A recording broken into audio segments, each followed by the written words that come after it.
Esto es La Entrevista con Raúl Valladares. El exdiputado Juan Antonio Tony Hernández, en el octavo día del juicio que se le sigue en la Corte Federal del Distrito Sur de Nueva York por 4 delitos, se reservó el derecho de brindar su testimonio ante el juez Kevin Castle.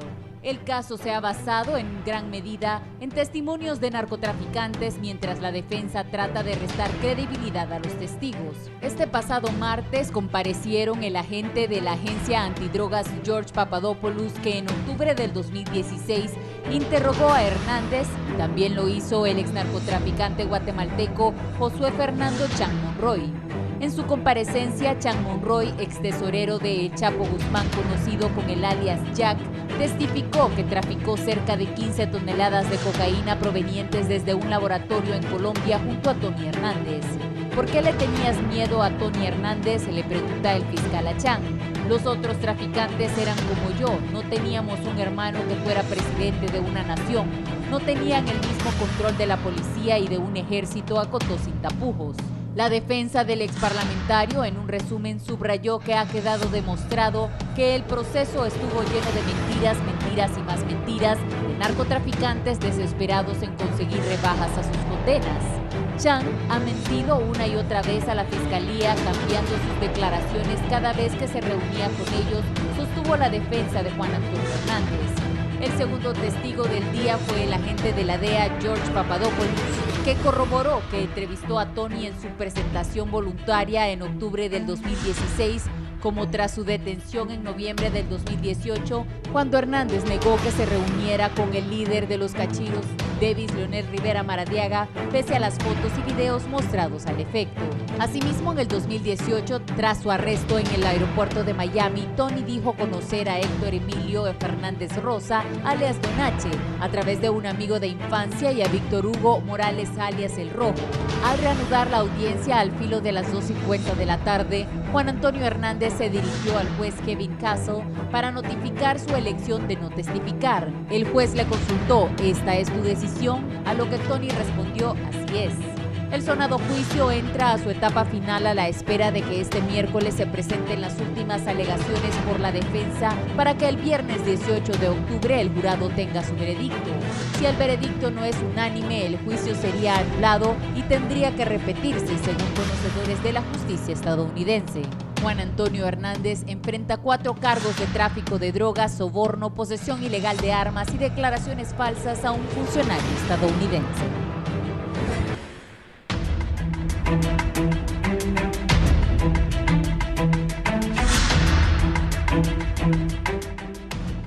Bien, buenos días, gracias por estar en la entrevista de Canal 11. Hoy es 16 de octubre del 2019. Vamos a abordar 2 temas. Ayer las autoridades del CNA y otras distinguidas personalidades del país, estaba la doctora Figueroa, que es la presidenta del Colegio Médico, pude ver ahí a don Fito Facusé, ¿quién más estaba por ahí? La destacada abogada y miembro del Consejo Central Ejecutivo del Partido Liberal, la abogada Maribel Espinosa. Estaba, habían otras personalidades ahí. Se presentaron, hicieron un señalamiento directo al Congreso Nacional de la República sobre esto del Código Penal.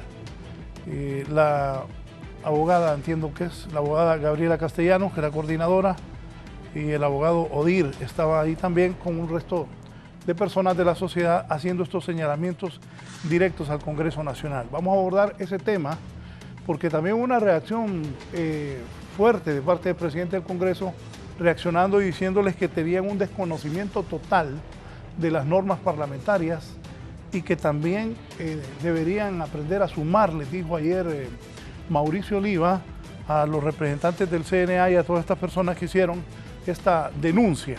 Vamos a hablar también del caso de Tony Hernández. Tengo a 3 distinguidos y destacados abogados del país. El primero, la abogada Doris Imelda Madrid. Abogada, gracias por estar conmigo esta mañana. Gracias por su invitación. El abogado Félix Ávila.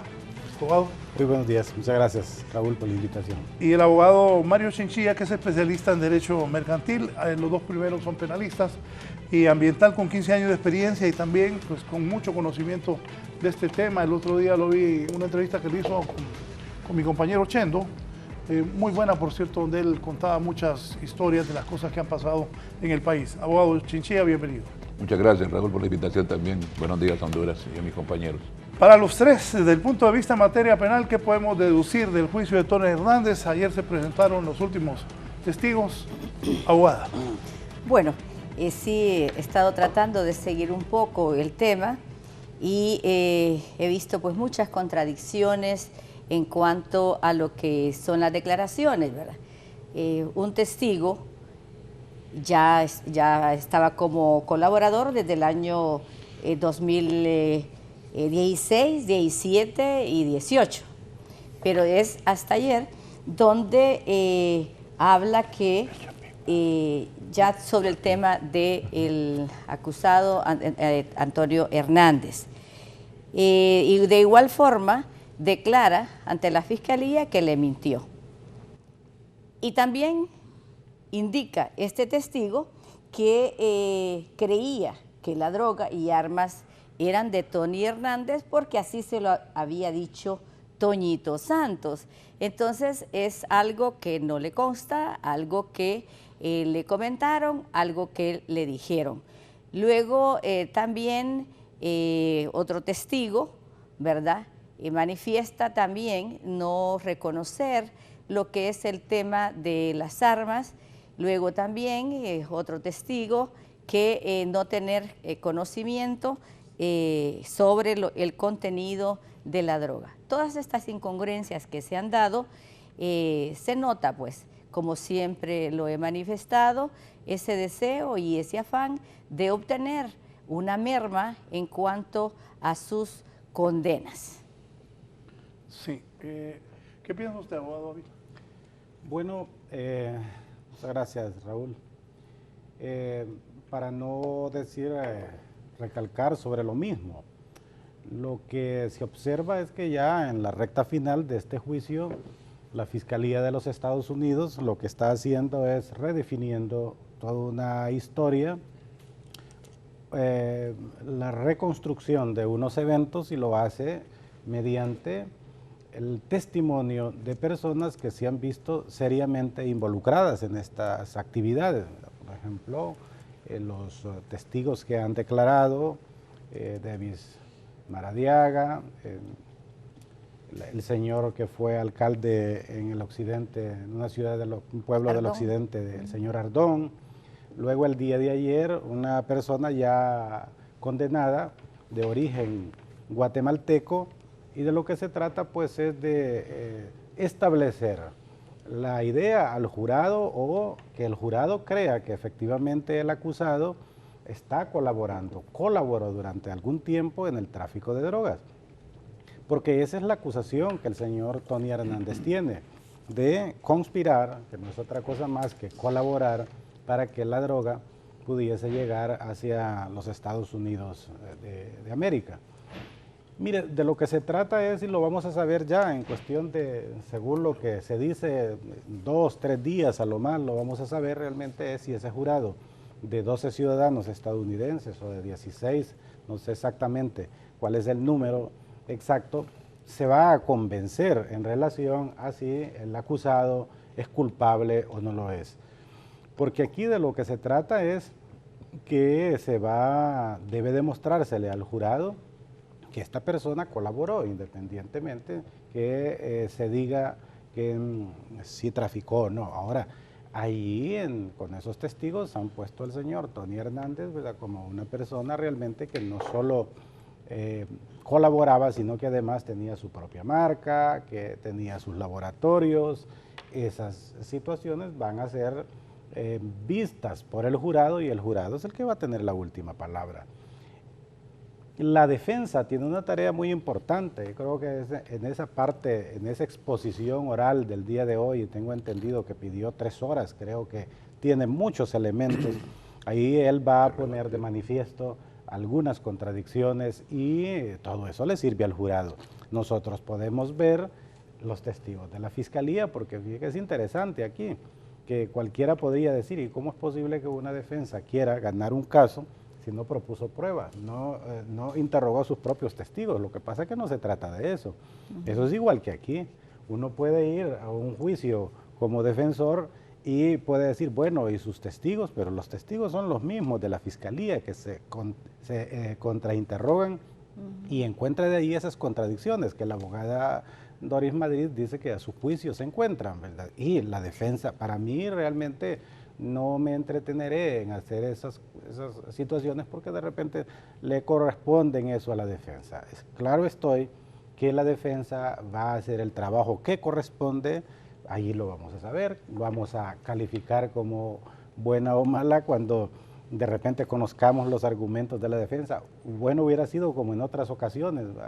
Yo creo que ya se han dado casos en los Estados Unidos, el juicio de O.J. Simpson, ya hace más de 20 años, pero el juicio que fue transmitido en vivo por las principales cadenas de noticias de Estados Unidos a nivel mundial y pudimos ver,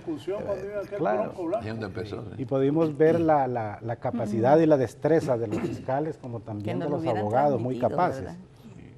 En ese sentido, creo que ahí la defensa va a resaltar las contradicciones. El jurado que solo está escuchando, que ha podido ver, se está ocupando solo de eso. Al final se va a convencer sobre la culpabilidad o no del señor, el ciudadano hondureño Antonio Hernández.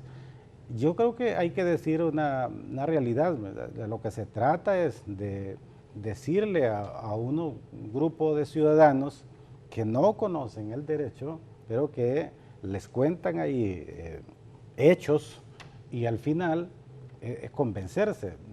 Aparentemente pareciera de que fuera fácil, es decir, la gente se forma una idea. Mire que yo estaba viendo ya en otros medios de comunicación, entrevistas, dice, ¿cómo va a ser el veredicto del jurado? Y la opinión generalizada, claro, eso es una encuesta que se hacen por ahí, que lo andan por mensajitos, y la opinión generalizada de la gente es altísima, con un 96, 97% de culpabilidad. Imagínense que si esto fuera así, que de repente en Honduras se juzgara, pero los jurados obviamente se escogen del pueblo, esos ciudadanos no conocen Honduras, pero se les puso en el contexto, ¿verdad? Porque para eso la Fiscalía llevó a un experto en geopolítica, pero que los ponga en el contexto de Honduras para que tengan una idea. De manera que a veces parece que es fácil para un jurado decir es culpable, pero yo creo que no lo es definitivamente, es una enorme tarea. Ahora lo destacable de esta situación es la forma en que este juicio va a tener, entra hoy en la recta final, hoy los abogados hacen su discurso final ahí, sus argumentos finales, el juez cierra el debate y se lo entrega al jurado. Y el jurado, entiendo por lo que se ha dicho, va a dar ese veredicto en 2 o 3 días. Un asunto muy importante que lo tengamos en cuenta aquí, porque hoy día... ¿El fallo sería en 2 o 3 días? Sí, eso es lo que se ha dicho. Hoy día no pasa aquí, del viernes. Los resultados o las declaraciones de culpabilidad o no culpabilidad, los jueces las prolongan a veces hasta por muchas semanas. Creo que hemos caído en un deterioro en eso. Wow. Sí, es importante también señalar que cuando los fiscales en Estados Unidos llegan a acuerdos de no acusar a alguien o darle inmunidad por ciertos delitos, es porque consideran que van a colaborar para declarar en contra de otras personas que los fiscales consideran que son más importantes en la comisión de estos delitos. Entonces, para que hayan llevado todo este montón de testigos, ¿verdad? Algunos de ellos incluso ya condenados a declarar contra Hernández, es porque lo consideran como la estrella del que ocurrió, ¿verdad? Con ese traslado de drogas a los Estados Unidos. Y ese es cómo se maneja pues en Estados Unidos los procesamientos. También es importante decir que allá cuando se cometen delitos graves y las personas son procesadas por esos delitos, tienen el derecho a ser juzgados por un jurado, como está ocurriendo ahora, y también tienen otro derecho que la Constitución se los otorga, la 5ª enmienda, que es el de no declarar, no están obligados a declarar ante ese jurado, que fue lo que ocurrió con él, creo, ayer o antier, que le preguntaron que si iba a declarar, y él pues dijo que no, y es su derecho, y no está obligado por la ley, por la Constitución, no por las leyes. No está obligado. No está obligado a declarar ante el gran jurado. ¿Por qué cree que le recomendaron que no declarara? Bueno, en primer lugar porque es su derecho de Su no derecho. incriminarse, y porque si declara también está sujeto a que lo interroguen los fiscales, ¿verdad? Entonces ahí puede haber situaciones en las que puede verse perjudicado en su Y condición luego de el estado imputado. anímico de la persona también. Sí, también influye. Influye mucho. Y en Estados Unidos igual, ¿verdad? Se hacen las declaraciones y se rinden todos los testimonios ante este jurado, porque los jurados son los investigadores en Estados Unidos en materia penal, los jueces no son investigadores, como en los casos del sistema latino como el nuestro, ¿no? Entonces, a quien va a juzgar y que va a evaluar todas esas pruebas y todos esos testimonios es el jurado precisamente, y por eso es el que cumple con esa función de investigación y es como el colaborador del fiscal para poder llegar entonces a convencerse de que sí hay, ¿verdad?, probabilidad o causa probable para decir que la persona que está siendo acusada cometió o no cometió el delito, ¿verdad? Y es parte de esos hechos. Pero para ellos, en este caso, los 12 jurados que están en ese juicio por jurado deben ser unánimes en decir si es culpable o no. Y si no lo es así, entonces ya hemos conocido por otros noticieros, ¿verdad? Y otras declaraciones de expertos que es lo que va a ocurrir en ese caso. Entonces son peculiaridades que hay en el sistema norteamericano, y lo que decía la abogada Madrid, interesante también, del señor este que dice que escuchó decir de lo que he leído yo. Que Toñito Santos le Sí, dijo. Toñito Santos. Pues yo lo que he leído Sí. de las pruebas en el Dichos. sistema jurídico Decires. norteamericano es que los testigos de oídas son inadmisibles. Sí. Nadie puede llegar a decir que yo oí decir a fulano que dijo tal cosa porque no está presente, Sí. porque lo que dijo no lo dijo bajo juramento y otras razones que utilizan ellos en sus reglas de declaraciones, ¿no? Explíquenme eso porque tiene confundido a la población. Es como que yo diga que la abogada Doris es la que me mandó a vender el carro, pero yo nunca vi a Doris, sino que fue que el abogado Félix Ávila me dijo, o me dijo el abogado Chinchilla. Acá le decimos, o se acostumbra a Eso decir, es válido. testigos de oídas. En Acá Estados Unidos, ¿cómo en es nuestro eso? sistema sí es válido. Acá sí, pues, lo llaman testigos de oídas. No sé si todavía con el actual procedimiento se puede. No, Antes se podía. ya ¿verdad? no, ya no. Ya no, ¿verdad? Tampoco. No. Pero en Estados Unidos, hasta donde yo conozco en la doctrina, lo que llaman ellos el hearsay, el testigo de oída o el oír decir. Allá es inadmisible, ¿verdad?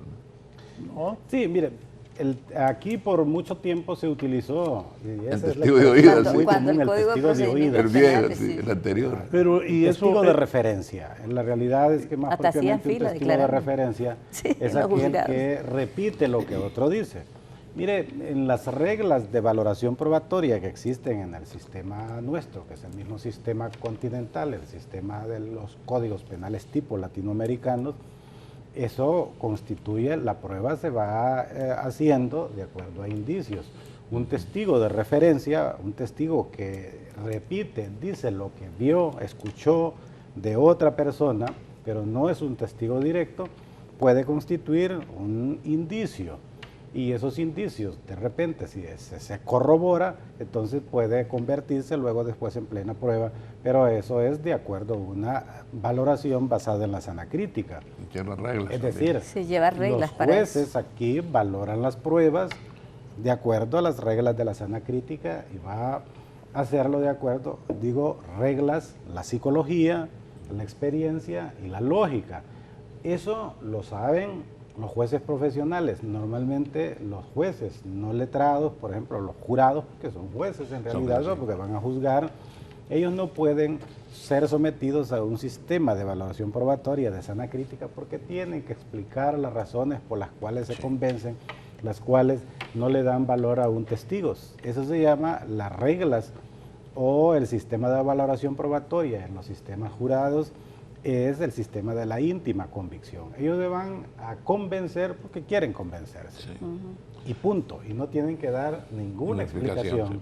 Simple y sencillamente al juez le van a entregar un papelito donde diga el acusado es culpable por este cargo, no es culpable por este cargo, etcétera, es culpable por todos, no es culpable por ninguno, y hasta ahí nomás llega su tarea y dicho eso, ese tribunal, ese jurado queda disuelto.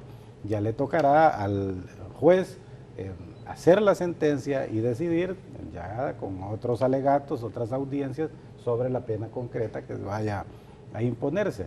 Pero el tema que usted trajo a colación era cómo era esto de los testigos. Mi razonamiento es que igual que en los Estados Unidos, no es que un testigo de oídas o de referencia no valga, sino que de repente el juez le da una serie de reglas a los jurados y les va a decir cómo deben hacer la valoración con esos testigos. Vamos, esto debe estar claro, son testigos colaboradores de la Fiscalía, no es que debe creérseles todo, ellos tienen compromisos con la Fiscalía, tienen intereses, de ahí entonces que esa serie de situaciones que el abogado defensor va a poner de relieve ahí, incluso contradicciones, serán tenidas en cuenta por el jurado para poderse convencer. Así que, bueno, está todo sí, dicho. en realidad, tal como le explique el abogado Ávila, pero las contradicciones también tienen que verse con respecto a las contradicciones que va dentro del todo el interrogatorio, porque definitivamente ese testigo también admitió que él no había hecho negocios, que nunca había hecho negocios con el señor Tony Hernández. Luego después, la declaración de referencia. Entonces ahí tiene que haberse un análisis muy serio en el sentido de todas esas contradicciones, porque antes había declarado una cosa, ahora declara otro, siempre buscando esa reducción de penas y también admitiendo que le ha mentido a la Fiscalía. Esa valoración debe hacerse. Y ese es uno de los peligros que hay, como decía la abogada Ávila, con los jueces no letrados, como son los jurados, porque ahí hay granjeros, médicos, dentistas, administradores, contadores, hay de todas las profesiones y de todos los niveles educativos y culturales y subculturales, que en Estados Unidos hay mucha subcultura. Y de repente alguno o más de alguno puede entrar en esas dudas, ¿verdad?, de la causa probable de que si cometió o no el delito, porque puede pensar si estos tipos ya algunos están condenados o son capaces de matar niños o matar 50 personas, Asesinar, también son capaces de mentir por declarado, salvarse, ¿verdad? ¿verdad? Sí. Entonces alguien puede llegar a esa conclusión y decir, no, hombre, yo voy en contra, ¿verdad?, de convencerme de que cometió o no un delito. Pueden ocurrir esas cosas, ¿verdad? Bueno, y ahí es donde viene el tema de la duda razonable, ¿verdad? Exacto. Y esa duda razonable va a dos aspectos. Uno, a lo que es la prueba, y lo otro, a lo que es la culpa, ¿verdad? Sí. Entonces, una vez convencido el jurado de esa duda razonable, pues entonces la resolución tiene que ser totalmente diferente. Y están así en Estados Unidos, sobre la duda razonable, ¿verdad?, de que cuando hay duda razonable, si alguien cometió un delito, no, mejor lo dejan en libertad para no llevar a la cárcel a un inocente. Y porque piensan que el que es delincuente volverá a hacerlo y eventualmente podrá ser llevado a la cárcel. Y es más, tan es así también que los fiscales la absolución no la pueden apelar, como se puede aquí. Un aspecto, esa decisión, perdón. no, Un aspecto también importante que se debe tener en el sistema legal de los Estados Unidos es el sistema de derecho penal que tienen ellos allá. Yo lo he mencionado ya en varias ocasiones. Y es que en el sistema anglosajón, common law, entonces existe lo que se llama derecho penal de autor. Y nosotros en el sistema continental es el derecho penal de hecho. Es decir, nos interesa el hecho. Nosotros tenemos históricos. Una definición de delito que es un hecho, una acción típica, antijurídica, culpable y además sancionable. Pero en los Estados Unidos se puede condenar a una persona, puede condenarse a una persona en relación a su grado de culpabilidad, como de repente el sistema o el jurado lo vea, independientemente que se demuestre o no el hecho como tal. Para nosotros es inadmisible que se siga un proceso penal si no se ha comprobado debidamente el delito. Pruebas demostrativas. Una entidad jurídica. Sí. Se necesita aquí pruebas claras, por ejemplo, si a alguien se le atribuye un delito de tráfico de drogas conforme la ley especial, es inadmisible llegar a un juicio sin la prueba de que esa persona se le encontró traficando droga. No necesariamente puede ser verdad de que la tenga en sus manos, pero que se demuestre claramente y la existencia material de la droga.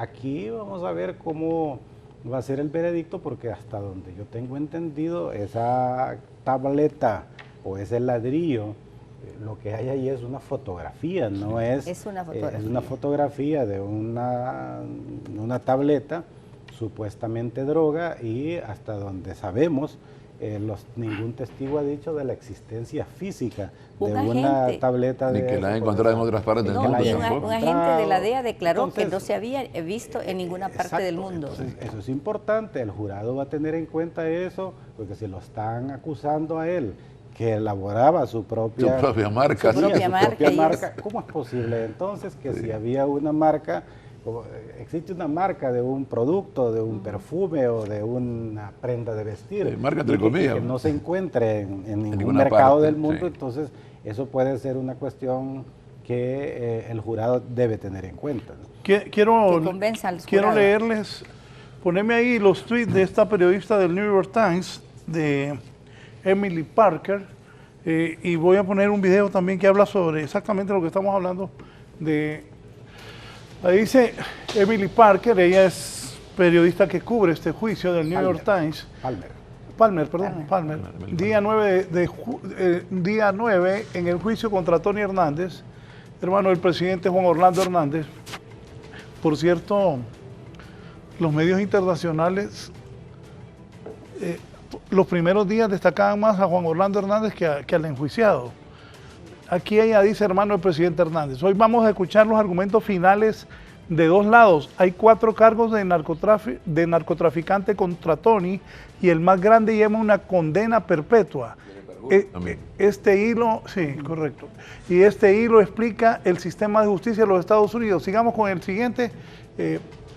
¿Nos podría explicar el sistema de justicia de Estados Unidos en solo un minuto? Aquí está el resto, como todo en este caso contra el hermano de Juan Orlando Hernández. Sería una caja de sorpresas. Poneme el video, por favor. Buenos días. Este es el día de los argumentos de ambos lados. Vamos a escuchar una historia de los fiscales y otro de la defensa de Tony Hernández. En el sistema de la justicia en los Estados Unidos hay la idea que el acusado está inocente sin hechos en el contrario, y por eso los fiscales tienen 2 oportunidades para presentar hechos contra de Tony Hernández. Después de esto, el juez va a dar instrucciones al jurado sobre la ley. Es muy importante que el jurado entienda la ley en este caso, porque las consecuencias por Tony Hernández son muy graves. El cargo más alto en este caso lleva la posibilidad de una condena en perpetua. El jurado va a deliberar en un cuarto cerrado y no vamos a saber nada que pasa en este cuarto. Todo está en secreto hasta el jurado escribir una nota para el juez con el veredicto, y en este momento vamos a saber si Tony Hernández está declarada culpable o inocente. Si es culpable, el juez va a determinar la sentencia en otro momento. Comentarios. Sí, creo que eso suma bastante o va en concordancia a lo que el abogado Ávila ya había explicado, ¿verdad?, sobre la forma como va a ser el tema de la deliberación. Posteriormente al día de hoy, que son las conclusiones, 3 horas para la Fiscalía, 2 horas y media para la defensa, ese cuando pasa a la siguiente fase, que es la deliberación. Precisamente por eso hablábamos que el veredicto se va a conocer, no pasa de este día viernes, o me atrevería a decir que el día de mañana jueves pudiese ser por la tarde, pero que no pasa del día viernes, que se haga el veredicto, y es cuando el jurado trabaja en forma aislada y en forma particular, y luego pues pasan su dato a lo que es al juez, y dictan su veredicto. 4 delitos.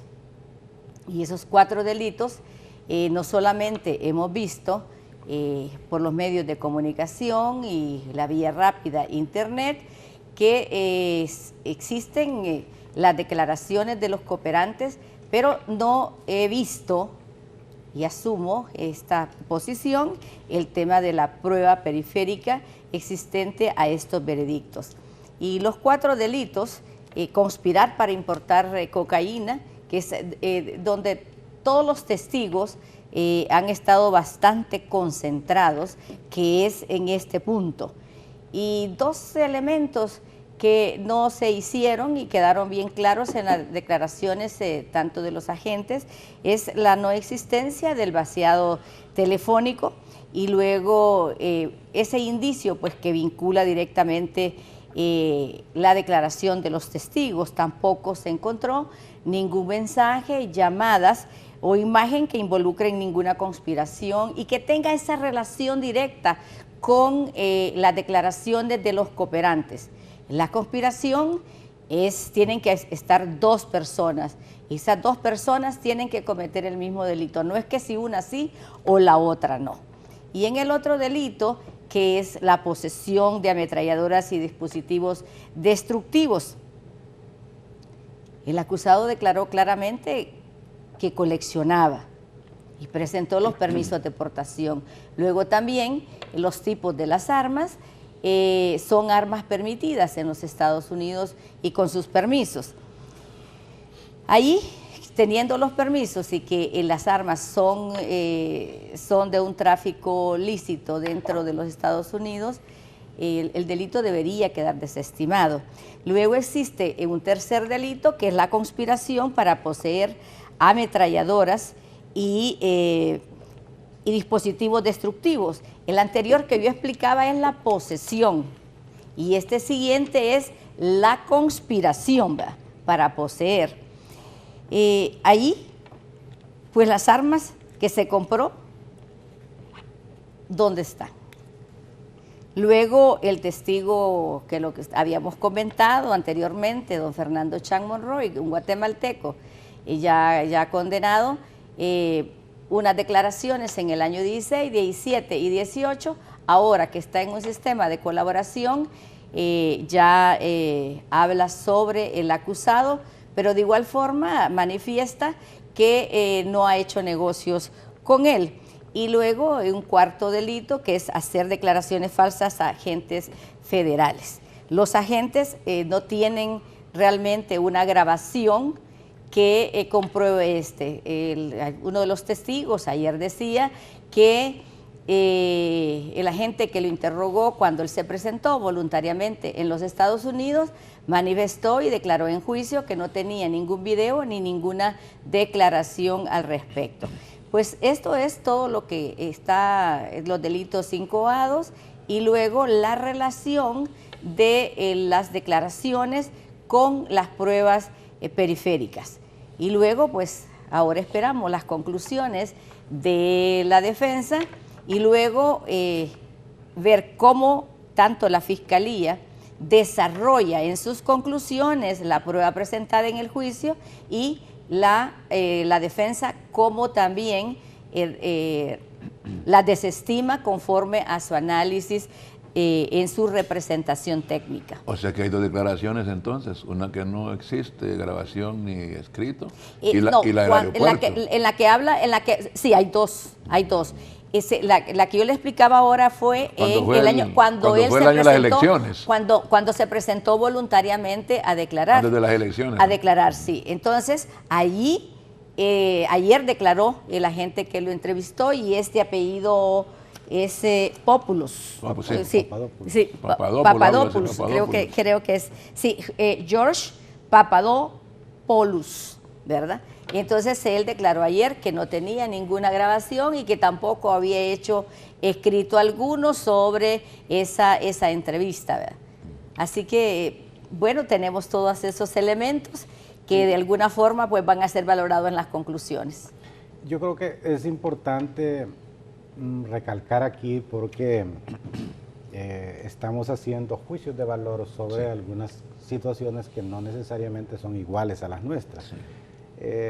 Yo por eso es que no me pongo a hacer estos comentarios así como que si estuviera un caso radicado en Honduras, cosa que sí me atrevo a decir que conozco muy bien y puedo hacer valoraciones, incluso vaticinios a cómo podría salir una situación, porque el sistema legal de los Estados Unidos no es que es absolutamente distinto, pero tiene peculiaridades, diferencias. sí. Lo que Y sus reglas apuntaba, establecidas la por ley. manera en cómo ve el delito, el sistema legal de los Estados Unidos.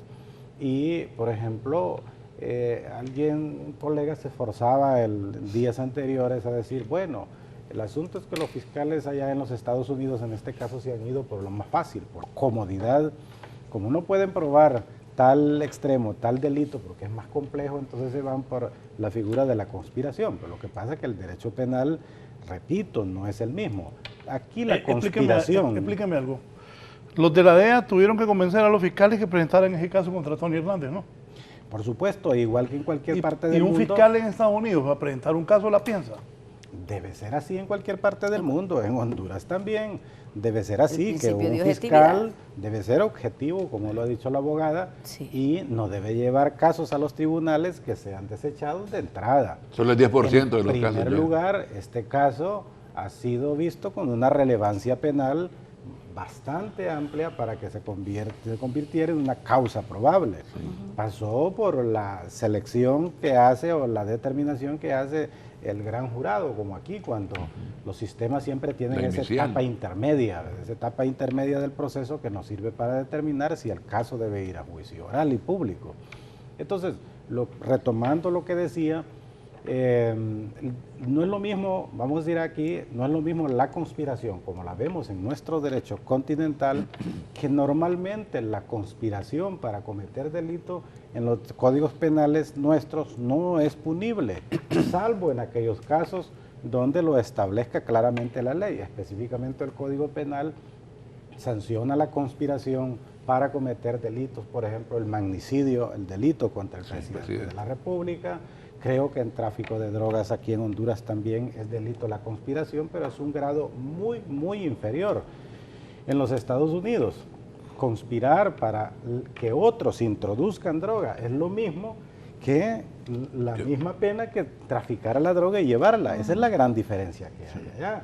Que aquí, lógicamente, no se le puede sancionar al que conspiró en un delito, eso es menos incluso que la complicidad. Un conspirador es todavía un grado menor que el cómplice y solo se sanciona en aquellos casos que especialmente ya la ley lo establezca. Pero en los Estados Unidos, como lo digo, el conspirador, ya ve usted que por conspirar tiene una muy pena, grande. incluso cadena perpetua. Entonces debemos tener en cuenta que lo que está aprobando el fiscal en los Estados Unidos es si el señor Antonio Hernández colaboró en determinado momento para que otros introdujeran droga. Ahora bien, vemos ahí algunas situaciones donde llevan testigos en relación, por ejemplo, esas preguntas que le hace, cómo se presentaba el señor Antonio Hernández, siempre andaba armado, siempre andaba con gente armado. ¿Por qué? Porque quieren demostrarle al jurado ese delito que se protegía. Al final, sí, exacto, al final va a ser el jurado el que se va a convencer. Sí, el que va a tomar la decisión. Lo que debo decir es, el juicio tiene prueba. Decir que no tiene prueba, yo no lo veo correcto. No lo hubieran llevado, Otra cosa es que la prueba sea apta para demostrar y, como decimos aquí, enervar el estado de inocencia del acusado. Esa es otra cosa, pero prueba hay. Que sea apta, esa es otra cosa. Que tenga la aptitud necesaria para que el tribunal de jurado, en ese caso, se convenza, ya eso es lo que vamos a ver nosotros aquí. Porque obviamente un juicio sin prueba y que desde el momento se que hubiera ingresó es visto porque tenía alguna base. El jurado, el gran jurado hubiera visto que ese juicio, ese caso, esa investigación hecha por los fiscales en los Estados Unidos no tenía una relevancia penal. El juez está en la misma capacidad que está un juez en Honduras para dictar un sobreseimiento definitivo y poner en libertad a una persona. Otra parte de peculiaridades que hay en Estados Unidos, como decía, me recordé ahorita que dice el abogado Ávila, los investigadores o en este caso los agentes de la DEA seguramente, y los policías en general, en estos casos, antes de llegar al gran jurado para determinar si se puede ir a juicio o no, los policías rinden un informe pero extenso y un interrogatorio extenso ante el fiscal para determinar si pueden ya realmente presentar una acusación o no. Claro. Ese es el primer examen que se hace, más bien ante la fiscalía, ¿verdad? Porque el fiscal de repente no ha participado en esa investigación y para empaparse bien del asunto, interroga y lee bien todas estas documentaciones. Y el otro tema importante también y que es relevante para que sean estas peculiaridades en Estados Unidos es que allá existen las mafias desde hace mucho tiempo. Todos nos recordamos, ¿verdad?, del siglo pasado, el caso de Al Capone, de Frank Nitti y un montón de mafiosos que habían allá en los años 20 o 30, ¿verdad?, que fueron los primeros que procesaron por cuestiones que tienen que ver con crimen organizado. Y entonces los delitos de criminalidad organizada y los que cometen esos delitos o forman parte de estas estructuras criminales organizadas, es difícil probarles los delitos porque nadie quiere declarar en contra de ellos porque son altamente peligrosos, son altamente desalmados, ¿verdad? Mandan a matar a cualquiera por cualquier motivo y peor si van a declarar en contra de ellos. Entonces en Estados Unidos se fueron creando procedimientos, reglas y leyes como los que tenemos el día de hoy, donde se permite que personas condenadas o delincuentes, ¿verdad?, que de repente alguien no les puede creer ni el bendito ni el nombre, como decimos en nuestros países, ahí ya permiten que sí declaren a cambio de un convenio de inmunidad o de reducción de condenas o de separación de ciertas acusaciones de ciertos delitos, si son varios de los que están acusándolos, precisamente por eso, porque están colaborando para conseguir pruebas importantes contra criminales organizados y delitos de criminalidad organizada. Una pregunta, el que declaró ayer el guatemalteco, dijo que le había mentido al jurado, que ya le había mentido al jurado. Los miembros del jurado, perdón, que ya le había mentido a la fiscalía. A la fiscalía. Los miembros del jurado son personas comunes y corrientes, escogidas, bueno, deben estar sorprendidos de lo que pasa en Honduras, con todo lo que dicen. De verdad, pues, imagínense lo que han de pensar de Honduras. Y ahí el juez, ¿qué pensará también?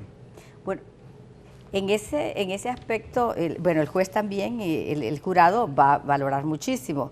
Y los elementos probatorios con que ingresa el jurado son las pruebas testificales de los narcos hondureños. Y luego entra con el tema de las pruebas documentales, que son fotografías y videos. Y luego entra también con otra prueba, que es la fotografía de un helicóptero registrado en Estados Unidos que supuestamente era utilizado por Tony, y el otro medio de prueba es el video hecho por El Cachiro en Denny's, un restaurante en Honduras, donde en el mismo video no aparece El Cachiro. Esos son los elementos, los 4 elementos de prueba que están dentro de lo que es el proceso.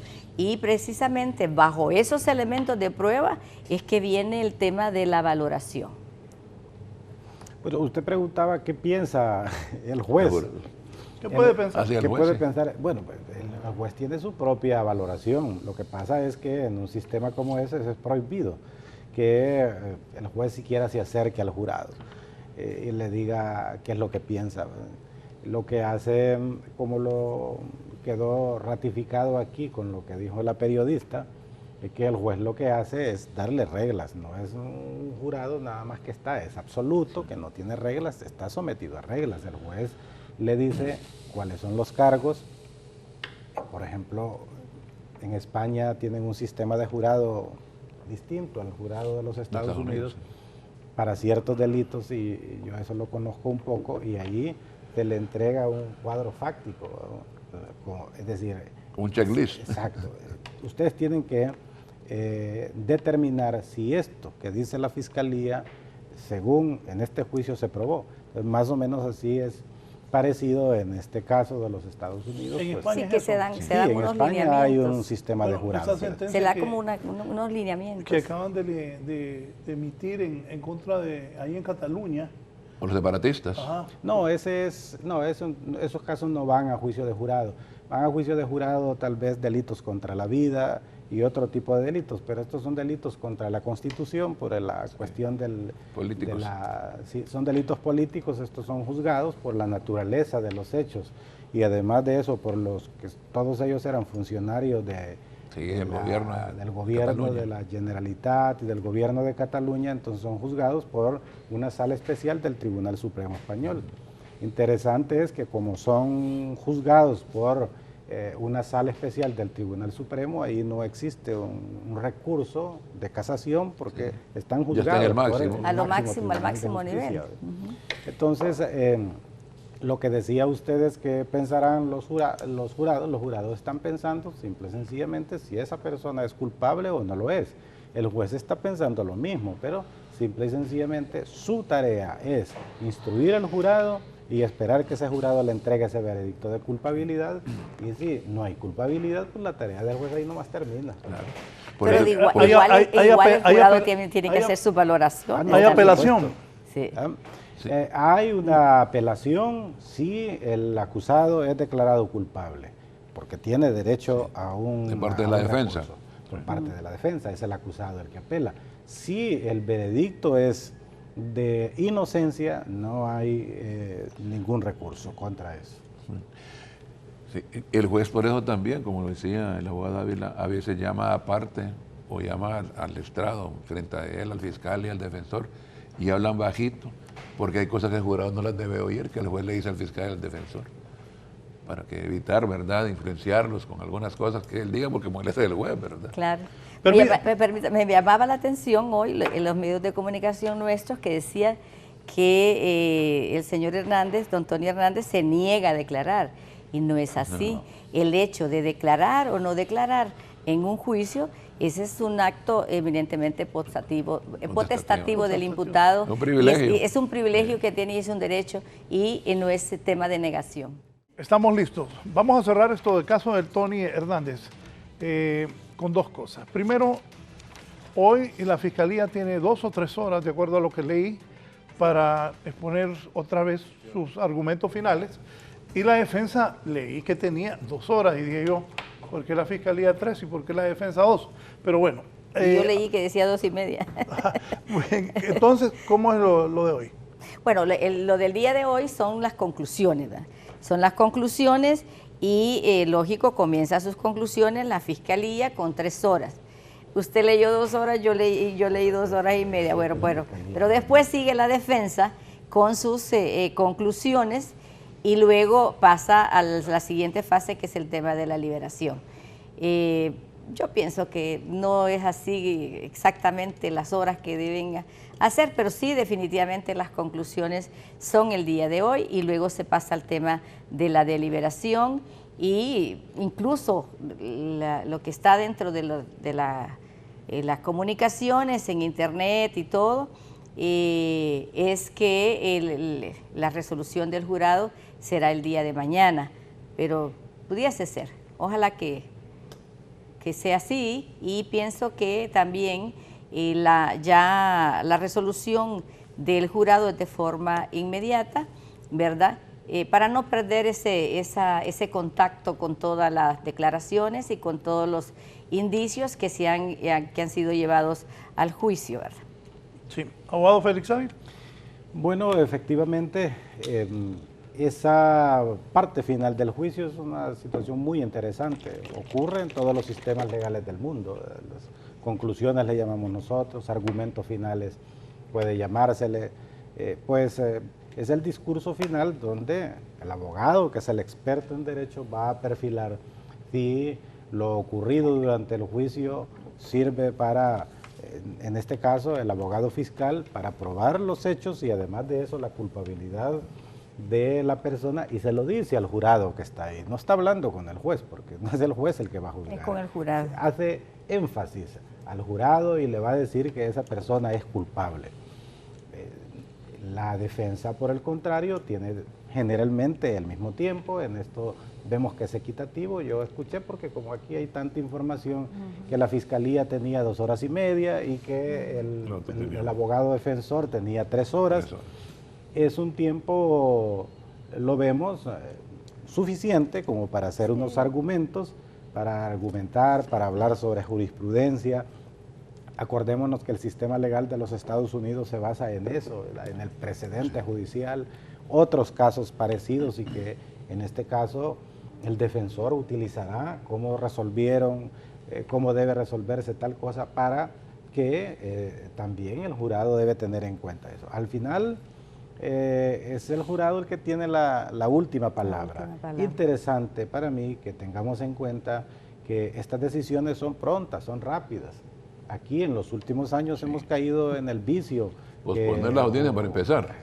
Viene, por ejemplo, le dicen a uno, termina el juicio hoy.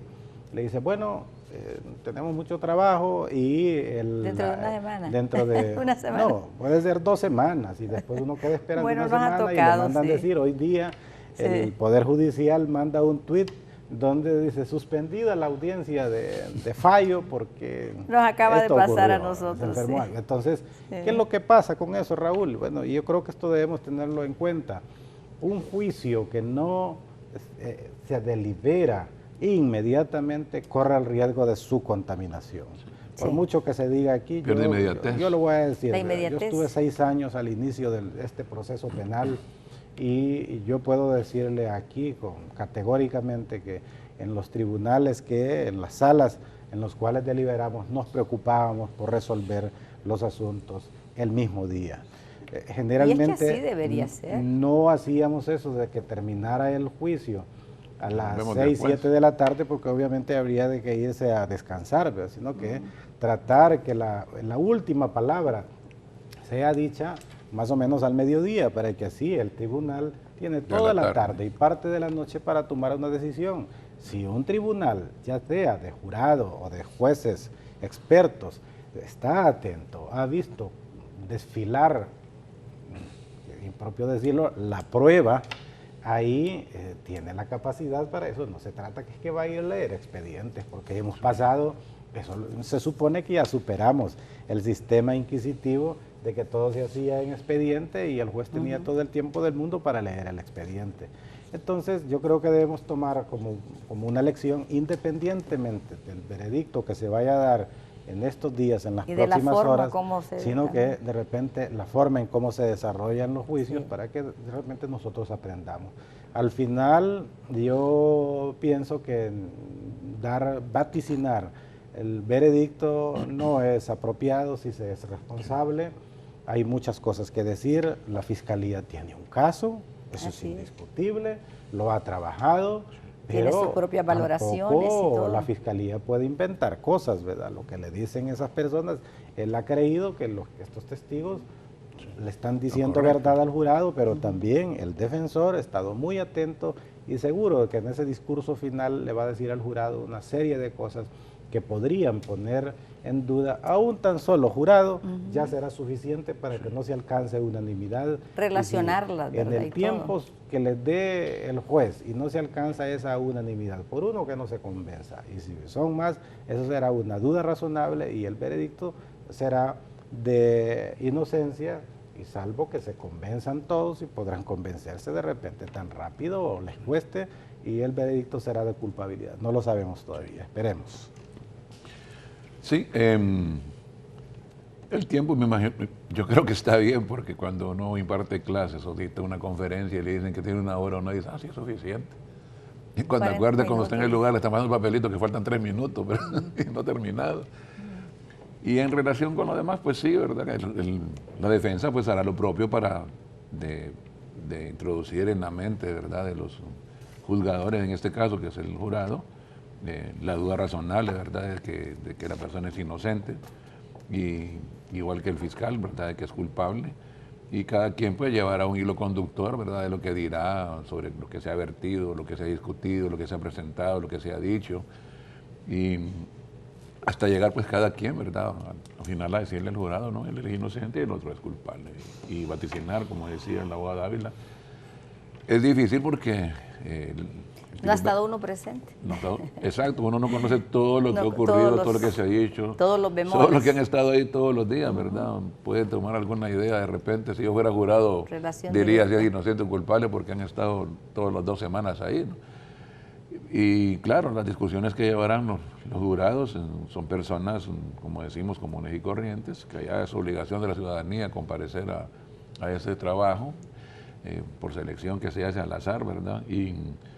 Pero claro, ponerse de acuerdo personas que de distintos sectores, ¿verdad? De distintas profesiones, de distintas hasta culturas, porque ahí incluso en Estados Unidos priva, como decía la abogada Biel, el sistema anglosajón, pero en Luisiana es lo contrario, está el código napoleónico en el caso civil, o sea que es el latino, ¿verdad? Entonces ahí hay una gran cantidad de culturas y subculturas de acuerdo a las regiones, los estados, ¿verdad? Y creo yo que va a ser una discusión bastante, me parece que se puede alargar de repente más bien, ¿verdad? ¿Cómo alargar? Alargarse. Más tiempo. Yo no estoy seguro de allá, cuando les dan el plazo de 2 o 3 días, tienen que cumplirlo, pero no sé si se puede pasar de ese tiempo si no se ponen de acuerdo, ¿no? Eso no estoy seguro. Bien, voy a una pausa, al volver voy a hablar con mis distinguidos invitados del nuevo Código Penal. Ayer el Consejo Nacional Anticorrupción y un grupo de la sociedad civil hizo fuertes señalamientos al Congreso Nacional de la República, la forma que han tomado decisiones los congresistas, también la respuesta del propio presidente del Congreso ante estos señalamientos del CNA y el nuevo Código Penal. Vamos a hablar al volver.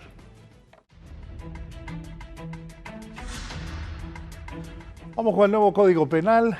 Ayer las autoridades del CNA y un grupo de destacados miembros de la sociedad civil, ahí vi, estaba doña Gabriela Castellanos, don Odir por el CNA, estaba la doctora Figueroa, estaba don Fito Facusé, vi a la abogada Maribel Espinosa y otras personas de la sociedad civil que se presentaron haciendo fuertes cuestionamientos a las decisiones del Congreso y la forma como se actúa en el Poder Legislativo y especialmente sobre este Código Penal.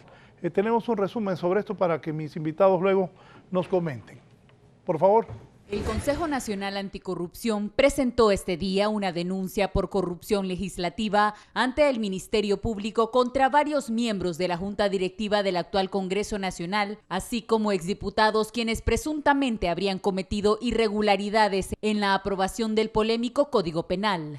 Es por lo anterior que dichas acciones fraudulentas se subsumen en los tipos penales de abuso de autoridad y falsificación de documentos públicos, consignados en los artículos 349 y 284 del Código Penal vigente de manera respectiva. La denuncia va acompañada de los puntos de actas de cada sesión cuando fue aprobado el Código Penal y de videos del momento en que los diputados votaron por cada artículo aprobado, pero que no coinciden. Dentro de las evidencias que el Consejo Nacional Anticorrupción trasladó al Ministerio Público directamente a UFECIC, se encuentran las actas, los videos directamente del canal oficial del Congreso, así como las actas oficiales. Varios artículos del Código Penal no fueron discutidos ni aprobados, pero sí fueron publicados en la edición correspondiente al Código Penal, relativos con la reducción de penas en casos de la apropiación de recursos del Estado por funcionarios públicos. Debe ser castigado con las penas de prisión de 6 a 9 años. Artículo 476, malversación por uso. Debe ser castigado con las penas de prisión de 6 a 9 años. Artículo 477, malversación por aplicación oficial diferente. Debe ser castigado con las penas de prisión de 6 a 9 años. Quiero presentar moción para modificar los artículos del título 26 del Código Penal que fue aprobado el día miércoles 2 de agosto. La pena quede de 4 a 6 años. El artículo 476 de 4 a 6 años también, el artículo 477 de 6 a 9 años, el artículo 478 de 4 a 6 años, el artículo 479, prisión de 6 a 9 años y el artículo 481 de 6 meses a 3 años de prisión. A raíz de estas irregularidades encontradas, la plataforma y el CNA marcharán este miércoles al Congreso Nacional para pedir que no se permita que entre en vigencia. Mañana nos vamos a movilizar desde el CNA hacia el Congreso Nacional a presentar una iniciativa ciudadana para la no aplicación del nuevo Código Penal. Este es un informe para 11 Noticias. Decía la abogada Gabriela Castellanos corrupción legislativa. Está hablando la directora del Consejo Nacional Anticorrupción, acusando de corrupción legislativa a los diputados. Irregularidades y acciones fraudulentas, abuso de autoridad y falsificación de documentos públicos, y que enviaron evidencias a UFESIC con actas y videos para que la Fiscalía actúe e investigue por corrupción legislativa, irregularidades y acciones fraudulentas, abuso de autoridad y falsificación de documentos públicos. Una acusación bien seria, la que hizo ayer el CNA. Ante esta acusación reaccionaron varios diputados, pero en especial el presidente del Congreso, Mauricio Oliva, reaccionó de la siguiente manera ante esta seria acusación que han hecho los miembros de la sociedad civil y el CNA. Esto dijo Mauricio Oliva. Mire, lo que yo he podido oír del CNA me lleva a dos reflexiones. La primera es ignorancia manifiesta de lo que es el método legislativo. Y lo otro que parece que no saben sumar. O sea, aritmética básica. Yo les hago una pregunta a ustedes que cubren la fuente. ¿Con cuánto se constituye el Pleno del Congreso? Para que haya quórum. 65 diputados. O sea, una ley ordinaria, hipotéticamente, si solo hubiesen 65 diputados, usted la aprueba con 34. Y el caso puntual, usando el mismo ejemplo de ellos, votaron 58 a favor, 11 en contra y 2 se abstuvieron. Eso suma 71. Digo yo, les pregunto a ustedes porque son letrados aquí en la cosa. ¿Es válida esa votación o no? Es válida. Ahora, ¿quién puede decidir o si quiere inferir cómo iban a votar los 57 ausentes? Sencillamente es problema de no entender la técnica legislativa y de no saber sumar que 58 son más que 11 y son más que 2. Y que, según la técnica legislativa, se presupone que los que se abstienen se suman a los votos favorables. Entonces, me parece que ha habido mucha ligereza en eso. Les pregunto, ustedes que son abanderados de la libertad de expresión, ¿se puede condenar a un diputado porque haga una reconsideración o tenga una iniciativa de ley, por extravagante que sea? Ante la acusación del CNA de corrupción legislativa, irregularidades y acciones fraudulentas, abuso de autoridad y falsificación de documentos públicos, que ha sido enviada al UFESIC esta denuncia, pues el presidente del Congreso les dice que son, así les dice, ignorantes manifiestos del proceso legislativo, que no conocen las normas parlamentarias, les ha dicho Mauricio Oliva, y que no saben matemáticas básicas, los manda que aprendan a sumar. Así están las cosas en el país. Inicio con la abogada. ¿Qué piensa de esta seria acusación que hace el CNA y lo que responde el presidente del Congreso? Una denuncia debe estar bien fundamentada. Luego también tenemos en nuestro Código Penal castigada la falsa denuncia. Entonces, para que la denuncia surta sus efectos, no debemos abusar de esa liberalidad que tenemos los ciudadanos de manifestarnos. Una cosa es manifestarnos y ya otro aspecto es señalar en forma puntual delitos. Y ya habla de irregularidades fraudulentas. Pienso que está hablando de fraude. ¿Qué tipo de fraude será? No sabemos, yo desconozco realmente el contenido de la denuncia. Un abuso de autoridad. La tipología del delito de abuso de autoridad tiene varios presupuestos y debería verse qué tipo de presupuestos son que valga la redundancia, supuestamente se hayan infringido. Y luego la falsificación de documentos públicos. Y ahí, en un proceso que hemos estado juntos con el doctor Ávila, tenemos esa gran discusión si realmente la ley ya emitida es un documento público o no. Para nosotros no lo es, ¿verdad? No lo es. Luego, pues hay también resoluciones que dice que los actos preparatorios de la ley sí. En este proceso en que estamos, veremos cómo la Sala Penal, en definitiva, de la Corte Suprema de Justicia, haga sus señalamientos. Luego, para ver que esta denuncia tenga sus efectos, y también lo hablábamos anteriormente, debemos ser sumamente serios. Y luego también vemos la constitución de los denunciantes, los ciertos sectores que están integrando esa mesa, que hacen esa denuncia y hacen su rueda de prensa, es el conocimiento, en primer lugar, de las normas parlamentarias, como decía el presidente Oliva, la forma en que se desarrolló totalmente la discusión de este código y no dejarse guiar por lo que recomiendan algunas personas de hacer o no hacer una denuncia, porque al momento de hacer la denuncia, la persona o la institución que representan asumen una responsabilidad muy grande, y pienso que las instituciones que representan son nobles. Aparte de ser nobles estas instituciones, los errores los cometen los seres humanos y no las instituciones que representan. Dicho sea de paso, vemos que está la Iglesia Católica, están el Colegio Médico, están varias instituciones ahí presentes, y no es de verlo en una forma de ultranza, de una forma de crear un caos, de una forma que desean que se les vea de esa manera. Entonces, debe haber mucha más seriedad en los actos que se denuncian, ¿verdad? Y su contenido.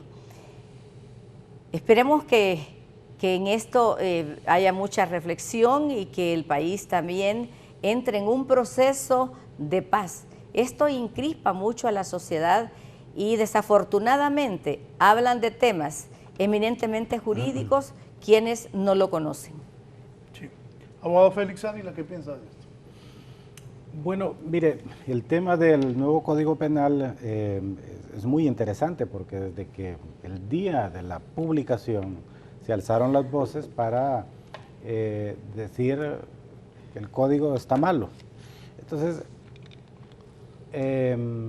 hay toda una campaña realmente de desprestigio del Código Penal, y hoy día la campaña va destinada ya a desprestigiar a la institución, en este caso el órgano del Estado, que es el creador de las leyes.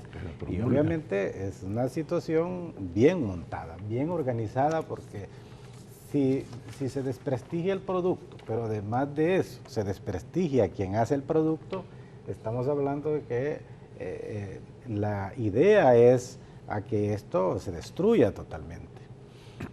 Yo el día de ayer, en un lugar parecido a este, decía ahí que en relación a estos señalamientos a los diputados del Congreso Nacional, ellos tenían la palabra para defenderse. Creo que el presidente del Legislativo se ha defendido como debe defenderse. Los otros diputados también dieron su conferencia de prensa y han explicado qué es lo que ocurre ahí. Yo no voy a referirme ni a hacer calificativos así, porque ya los hizo el presidente Oliva, decir qué calificativo tienen estas aseveraciones de la institución, del organismo denominado Consejo Nacional Anticorrupción. Lo cierto es que todo va determinado, pues que es una plataforma de activistas, porque obviamente ahí de lo que hay son activistas que persiguen un fin específico, y el tema de la lucha contra la corrupción pasa precisamente por decir todo este tipo de cosas. Ya volviendo a eso, los señalamientos son muy serios los que hace la representante o los representantes del CNA, y que son acompañados por ciudadanos que están ahí, que les acompañan. Por lo tanto, el señalamiento de toda esa plataforma son muy serios, muy graves. Hoy día se tiene la tendencia a que toda aquella disconformidad que yo vea, o que el funcionario que resolvió un determinado asunto, si resuelve de este modo, está malo. Ya eso se llama abuso de autoridad y es delito.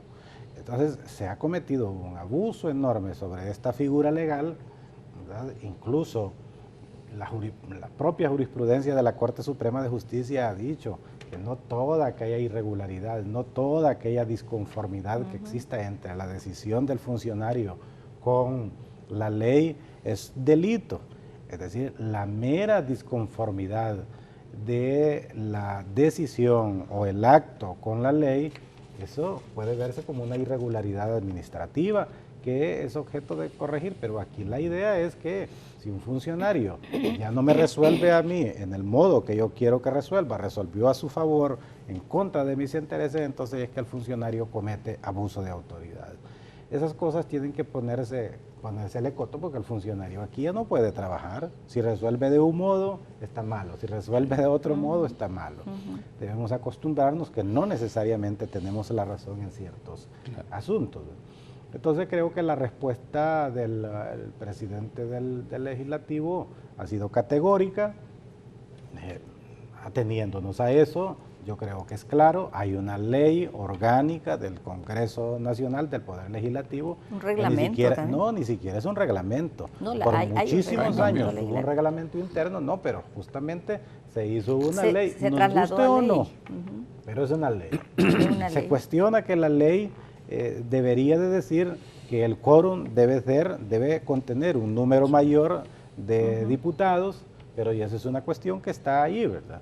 Y una cosa bien clara es, yo también pude ver ahí que se puso ahí que algunos diputados reclamaron, yo no tuve acceso al dictamen, yo no tuve acceso a eso, pero si no van, vea usted cómo se van a hacer las leyes en este país y los diputados se ponen incluso en huelga, pues en esas famosas, ¿cómo se les llama? Muchas veces no van. Insurrección legislativa, sí. Entonces, las leyes se van a aprobar ahí con los diputados que están presentes. Claro, con el quórum que existe en ese momento. Diciendo, a mí no se me dijo tal cosa. Vamos a hablar, y entiendo que tenemos tiempo para hablar sobre algunas cosas del código y usted tiene algunas interrogantes. Estamos aquí precisamente para responder porque creo que es injusto lo que se está hablando del Código Penal y yo no me canso de decir, yo soy profesor de Derecho Penal y yo les decía ayer a un grupo de alumnos en mi clase, ustedes conocen el Código Penal, son alumnos de Derecho Penal, pero deben de conocerlo. Pero de repente si se les pregunta allá en una encuesta o utilizan Facebook, utilizan cualquier red social, de repente se atreven a irse por esa línea, el código no sirve, sin conocerlo. Entonces eso es lo que está pasando. Es que por eso estoy planteando esto del CNA y el resto de personas que se presentaron ayer acusar de corrupción legislativa, de irregularidades y acciones fraudulentas, de abuso de autoridad y falsificación de documentos públicos a los diputados. El CNA es una institución seria. Y debe ser seria. Debe ser seria. Pues, y como dice ella, es una institución. Por ahí han pasado varias personas que lo han dirigido. Pero cuando una institución como esta hace un tipo de denuncia, oiga, y esto lo fueron a presentar al UFESIC, a presentarlo al UFESIC. Por eso yo quiero destacar esto porque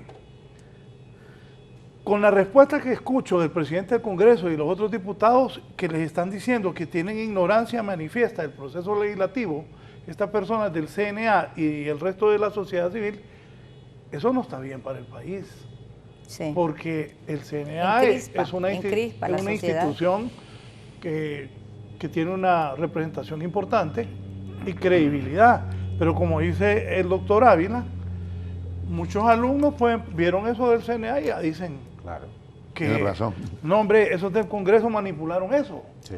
Y por eso se parcializa. Sí, o sea, aquí por eso pongo los dos lados, todo lo que dijo la señora Castellanos, lo transmitimos en directo ayer, y lo que dijo el señor Odir y el resto de los miembros de la sociedad civil, pero sí, estas cosas dividen al país. Encrispa toda la sociedad. Y nos pone unos de un lado y otros de otro. Abogado Boquín, Chinchilla. Sí, volvemos al tema iterativo o reiterativo también en el país de que se han promulgado leyes, ¿verdad?, o reglamentos que a veces no no tienen la consistencia debida o albergan contradicciones, ¿verdad? O vacíos o irregularidades, ¿verdad? Entonces puede hacer que la ley orgánica o el reglamento que hubo antes, ¿verdad?, del Congreso permita que las cosas se hagan de esa manera en el seno de las discusiones del legislativo. Pero también si revisamos el procedimiento para la promulgación de leyes que está establecido en la Constitución, cualquiera entendería de lo que se lee de esos artículos que para aprobar una ley o para aprobar ciertas cosas se necesita mayoría simple, y uno presupone entonces de que deben estar presentes el total de los diputados y que para aprobar esas cosas tiene que ser por los 65 o más votos, no por 30 y tantos o 40 y tantos, ¿no?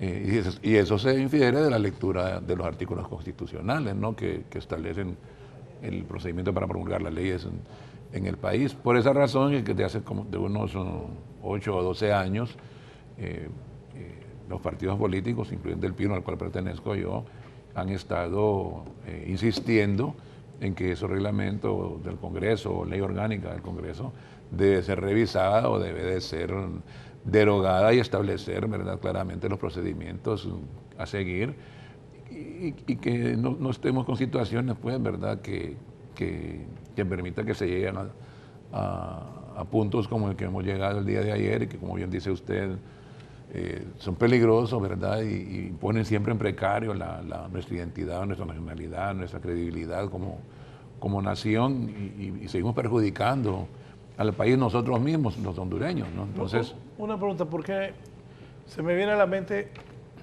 ¿por qué no pidieron una reunión con el presidente del Congreso y un grupo para platicar primero esto? Hay algo que pasa en la sociedad y ya lo decía el doctor Ávila, todo mundo busca señalar delitos. Sí.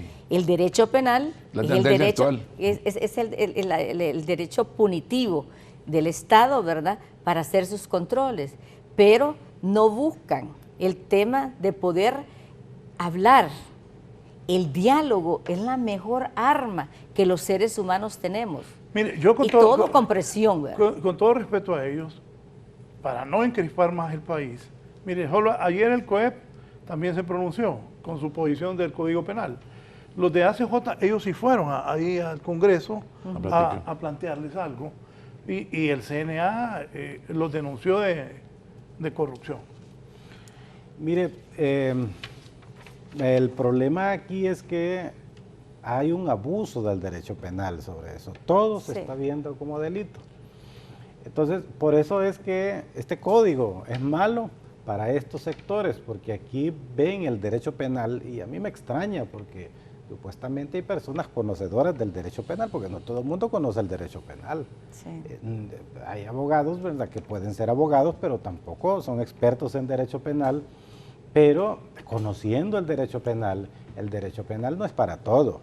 Resolver los problemas de la sociedad no los va a hacer un código penal. Siempre se ha dicho que es la última razón. La última ratio, la última opción. Entonces aquí parece que por eso es la enorme oposición, porque se quiere que las penas aquí sean esas penas draconianas. De repente estaríamos felices, estaría feliz, o la felicidad del pueblo hondureño sería ver a todas las personas en los paredones de la muerte ahí, o con penas de fusilamiento, o de repente en celdas de las que existían antes con el antiguo régimen, quiero decir, antes de la Revolución Francesa, donde la gente hasta se moría ahí, tipo la era encadenada ahí con una bola de acero de muchos kilos pegado ahí para no salir nunca. Entonces, un nuevo código penal que viene a desarrollar el derecho penal moderno, que viene a establecer penas totalmente justas, proporcionales, pero eso no es lo que gusta. Y hoy día se llega al extremo, pues, que se quiere hacer que los jueces vean delitos donde no hay delito. Vea usted que hoy se está criminalizando la función de legislar. Ahora ya el legislador no puede expresar su opinión libremente en el Parlamento, porque si ya dice una cosa, ya eso es delito. Pensando que si ya el proceso parlamentario establece una determinada situación y dentro de ese procedimiento parlamentario uno está opinando de una forma, ya eso es delito. Entonces, ¿para qué existe la acción de inconstitucionalidad de las leyes si ahora las leyes se van a atacar por la vía penal? Sí. Es decir, si esta herramienta legal, como cualquier otra, no ha sido hecha conforme a lo que establecen los procedimientos, es más violenta lo que la Constitución dice. Existe el procedimiento, de inconstitucionalidad, violatoria de la Constitución en el fondo, entonces lo que deben hacer es interponer los correspondientes recursos. Fíjese que a mí me ha parecido bien que el Consejo Hondureño de la Empresa Privada siempre ha impetrado recursos de inconstitucionalidad contra aquellas normas que violentan sus intereses. Como quiera, ha obtenido sus respuestas ahí. Y el Consejo Hondureño de la Empresa Privada ha hecho sus señalamientos. Yo los he visto y lo que puedo decir de eso es que ellos están en contra porque hay disposiciones ahí legales que van en contra de los intereses del sector privado y es una posición muy correcta hacerlo, ¿verdad? Y acercarse.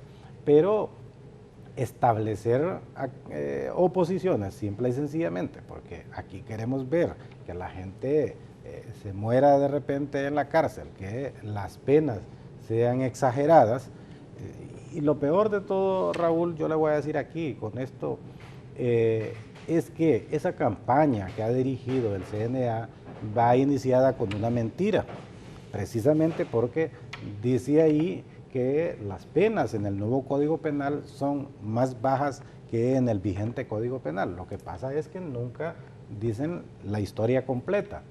Por ejemplo, el caballito de batalla es la malversación de caudales públicos en el nuevo Código Penal. Es la principal argumento. Está más baja que el vigente Código Penal. Lo que pasa es que no se le dice que después de esos 3 artículos donde están las penas básicas que quedaron de 4 a 6 años o a 7 años, luego después sigue una donde dice que todas esas malversaciones, si superan 100,000 lempiras, dígame usted, ¿qué malversación no supera 100,000 lempiras aquí? Todas. Si el presupuesto se hace de millones ahora, entonces ya alcanzas penas que van hasta 9 años. Y luego después le tiene una agravante específica para todos esos delitos, donde se establece que esa pena de 6 a 9 años sea aumentada en una tercera parte, entonces ahí le queda ya en 8 años, que ya es superior a la pena mínima del actual código, a 12. Pero si eso no fuera suficiente, hay una agravante donde dice que si esos delitos se cometieran en el contexto de un crimen organizado, una estructura organizada, como también puede operar estructura organizada en la corrupción pública, y hay otras situaciones ahí, entonces todas esas penas deben ser o pueden ser agravadas en una cuarta parte. Al final, delitos de malversación de caudales públicos pueden quedar hasta con penas en 15 años, superior a los 12 años que el vigente Código Penal tiene. Ahora, hay que decirlo, y yo soy sincero aquí, el Código también establece algunas atenuantes específicas y esa es la molesta. En algún momento se cuestionaba, no, es que cómo es posible de que si una persona devuelve lo que malversó, pero está tan clara la disposición legal que dice que si es una persona, en algunos casos, antes de que se inicien las investigaciones, devuelve esas cantidades de dinero de los que se apropió antes de las investigaciones, antes de que se le haga un señalamiento, entonces dice ahí que podría, pero no es ni siquiera, no es imperativo, es potestativo, podría haber una excepción de responsabilidad. Pero mire, eso no es para destruir el código, de repente, ¿y por qué no se reforma esa disposición si lo que queremos es cárcel? Bueno, ok, aquí todo el mundo, hasta que el que se arrepintió, debe imponérsele una pena, que se reforme esa disposición y pues, no decir que el código, es más, se ha llegado aquí a esa crispación que algunos dicen, ese código no debe entrar en vigencia ni un segundo, esa es la consigna de algunos sectores. Entonces, al final, en noviembre, creo que el Congreso de la República va a tomar una decisión, sí, hay un alargamiento de esa vacatio legis. ¿Para qué? No sé, para que se le hagan unos ajustes para mí, no para que empecemos, porque ese argumento no para empezar que sale de otro sector donde el código no se conoce y que los jueces del Poder Judicial necesitan hasta 2 años para mandarlos a una escuelita para que aprendan derecho penal. No va a entrar la pregunta en es, función nunca. y entonces, ¿y esos jueces que no conocen el derecho penal, cómo es que están dictando sentencias y dictando autos de procesamiento ahí? Sí, porque solamente es sumarle un poco más al actual código. El derecho penal hondureño está ahí. Un abogado que se especializó en derecho penal conoce derecho penal. Al venir una nueva norma legal, lo que tiene que hacer es actualizarse. Actualizarse. Necesita una actualización y que el que es experto en derecho fácilmente lo comprenderá. Mire, siguiendo la misma línea del doctor Ávila, tuve la oportunidad de participar en la discusión del nuevo Código Tributario. Los delitos tributarios, quedó en el Código Tributario que una vez el imputado por un delito tributario solventa sus obligaciones con el Estado, el proceso penal se suspende. ¿Por qué? En ese momento que salió esa disposición, ¿por qué no la discutieron y por qué no dijeron que el Código Tributario era malo y lo que sea? El Estado necesita que los tributos lleguen a la caja única, ¿verdad?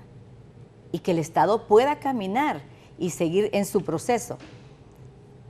Lo mismo estamos hablando ahorita con el tema de malversación de caudales públicos. Entonces, en aquel momento no se discutió ni se opuso, pero a este momento sí. ¿Por qué? ¿Cuál es el interés de muchos sectores que no entre el Código Penal? ¿Para usted debe entrar en vigencia el 10 de noviembre? Debe entrar en vigencia.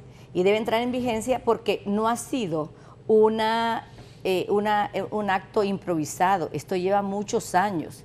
El doctor Ávila ha estado trabajando en ese aspecto y tiene muchos años de estar en discusión. Y es un producto que no es inventado de la noche a la mañana, con gente especialista, tanto nacionales como extranjeros. Y viene de repente un sector a querer destruir esto. Realmente el país no puede avanzar si las discusiones o decisiones de sectores están en manos de personas que totalmente lo desconocen. Primero deberían conocerlo y luego entrar en esa discusión. Pues yo no tengo pleno conocimiento, ¿verdad?, de las interioridades del código, más lo que escuchaba en los medios, porque mi práctica forense no es en el área penal, sino que en el área ambiental, ¿no? Aunque tiene su porción de penal, pero ya bastante diferenciada a estos temas, ¿no?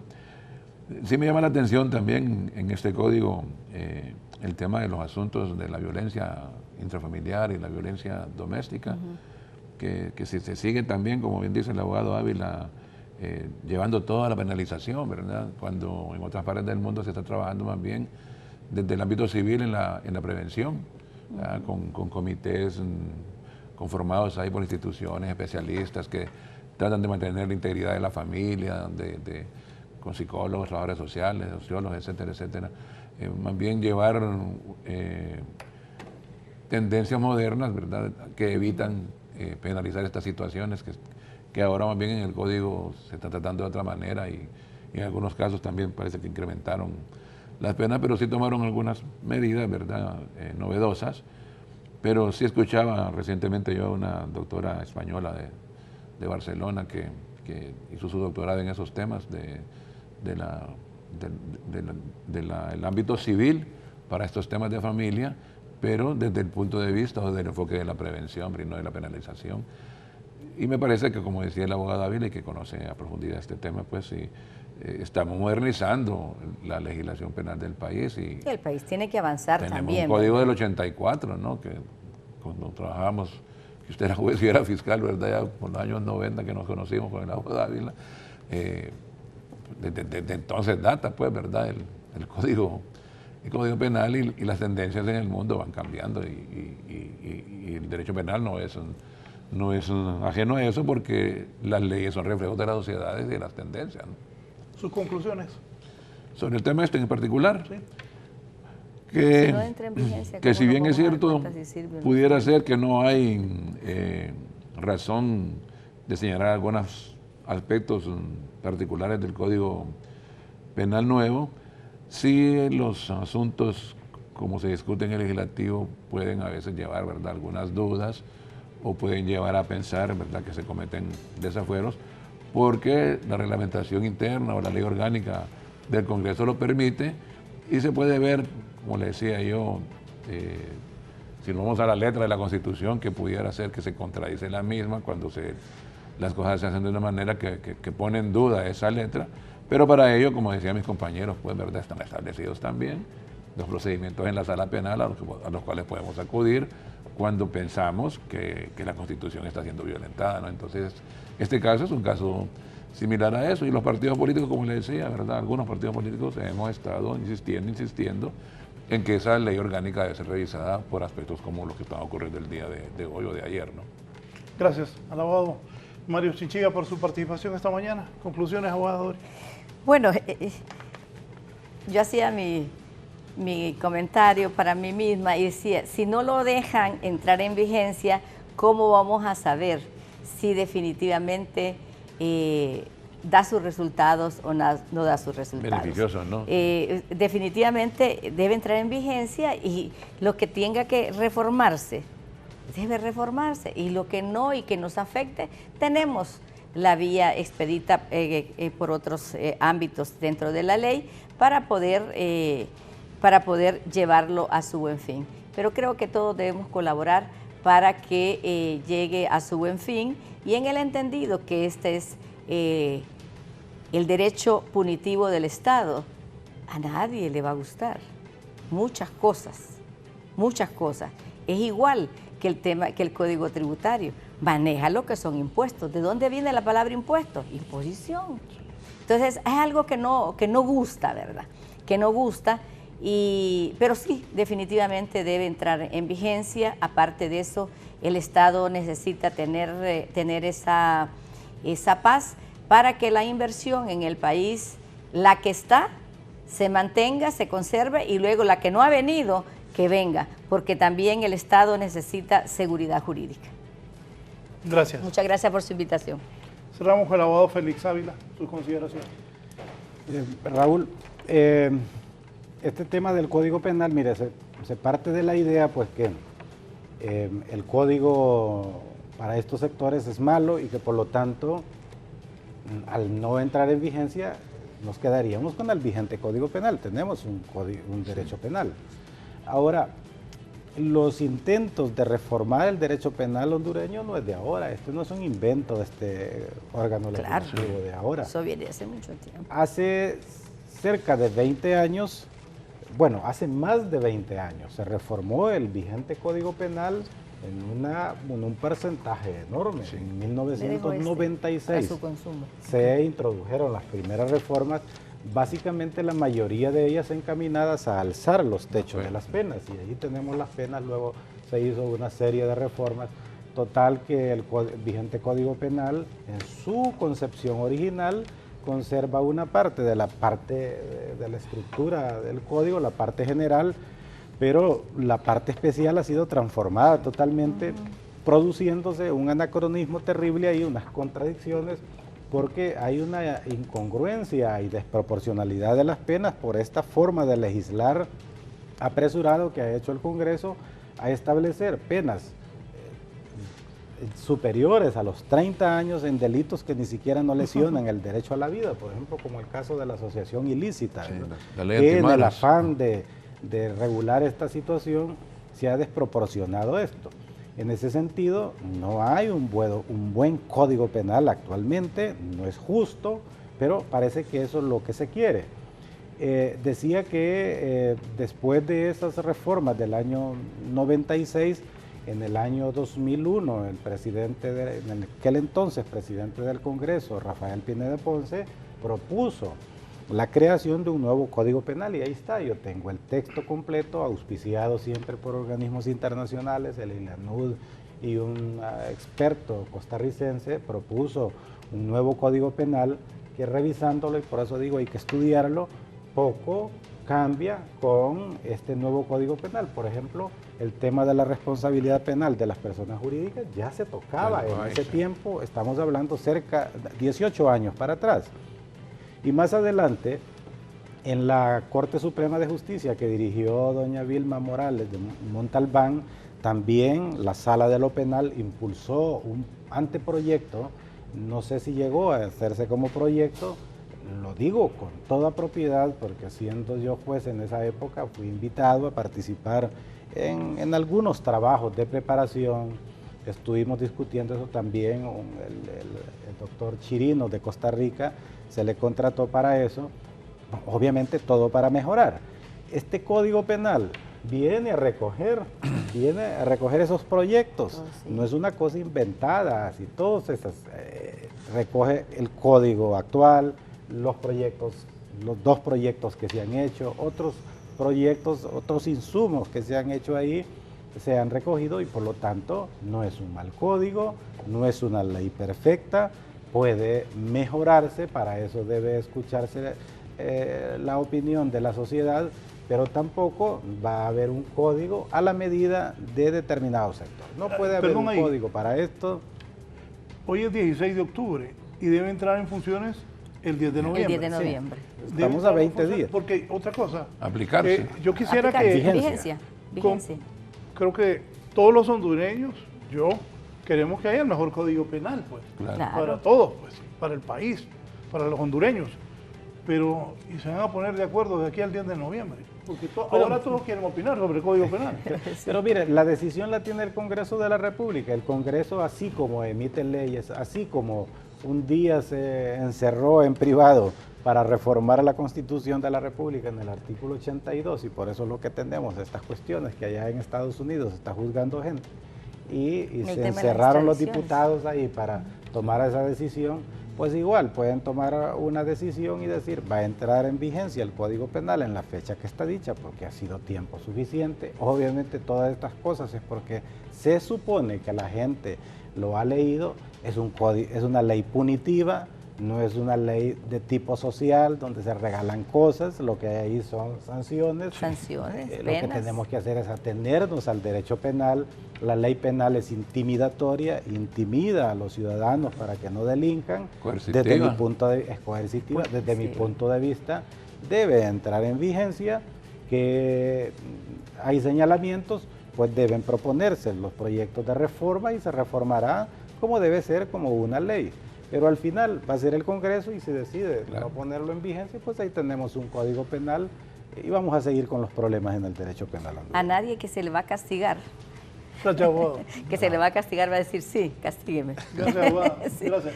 Raúl, gracias también. Gracias a ustedes por habernos permitido llegar a sus hogares. Los invito a seguir en sintonía de Canal 11. Usted forme sus propias conclusiones.